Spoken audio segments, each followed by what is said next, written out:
बिहार के नीतीश कुमार की सरकार में मंत्रिमंडल विस्तार को लेकर राजनीतिक गतिविधियां तेज हो गई हैं। लंबे समय से खाली पड़े मंत्री पदों को भरने की चर्चा एक बार फिर जोर पकड़ रही है। सूत्र बताते हैं कि ये बहुप्रतीक्षित मंत्रिमंडल विस्तार अगले महीने जनवरी में मकर संक्रांति के बाद किया जा सकता है। हाल ही में मुख्यमंत्री नीतीश कुमार की दिल्ली यात्रा और वहां प्रधानमंत्री नरेंद्र मोदी और केंद्रीय गृह मंत्री अमित शाह से हुई मुलाकात के बाद इन अटकलों को और भी बल मिला।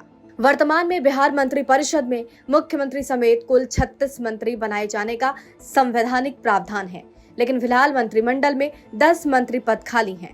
इनमें 6 पद जनता दल यूनाइटेड और 4 पद भारतीय जनता पार्टी के कोटे के हैं। एनडीए के भीतर तय मंत्रिपरिषद फॉर्मूले के अनुसार बीजेपी को 17 मंत्री पद, जेडीयू को 15 मंत्री पद मुख्यमंत्री के साथ, एलजेपी रामविलास को 2, जबकि हम यानी हिंदुस्तानी अवाम मोर्चा और आरएलएम को एक एक मंत्री पद मिलना तय है।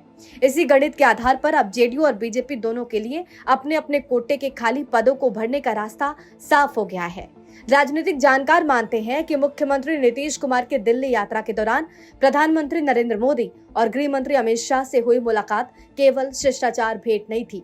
इस दौरान बिहार की राजनीतिक स्थिति, सरकार की कार्य प्रणाली और आगामी चुनाव चुनौतियों को लेकर चर्चा हुई। माना यह जा रहा है कि मंत्रिमंडल विस्तार को लेकर भी शीर्ष स्तर पर सहमति बनी है, जिसके बाद अब समय और नामों को अंतिम रूप दिया जाना है। सूत्र ये भी बताते हैं कि इस बार मंत्रिमंडल विस्तार में जातीय और सामाजिक संतुलन पर खास जोर रहेगा। जेडीयू की ओर से कुशवाहा समाज और अति पिछड़ा वर्ग यानी ईबीसी से आने वाले नेताओं को मंत्रिमंडल में जगह देने की तैयारी है।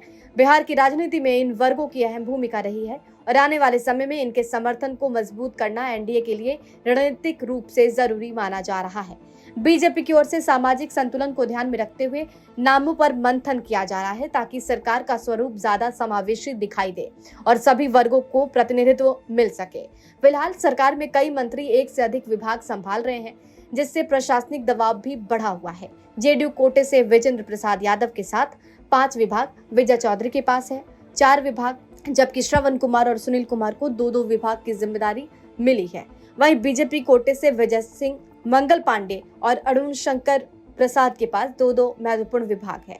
मंत्रिमंडल विस्तार के बाद इन विभागों का पुनर्वितरण किया जा सकता है, जिससे मंत्रियों का कार्यभार कम होगा और शासन प्रशासन को अधिक प्रभावी बनाया जा सकेगा। इस बार जेडीयू के पास नए और अपेक्षाकृत युवा चेहरों को मौका देने के लिए भी पर्याप्त गुंजाइश है। ऐसे नेताओं को आगे लाया जा सकता है जो संगठन में सक्रिय रहे हैं, लेकिन अब तक सत्ता से दूर रहे।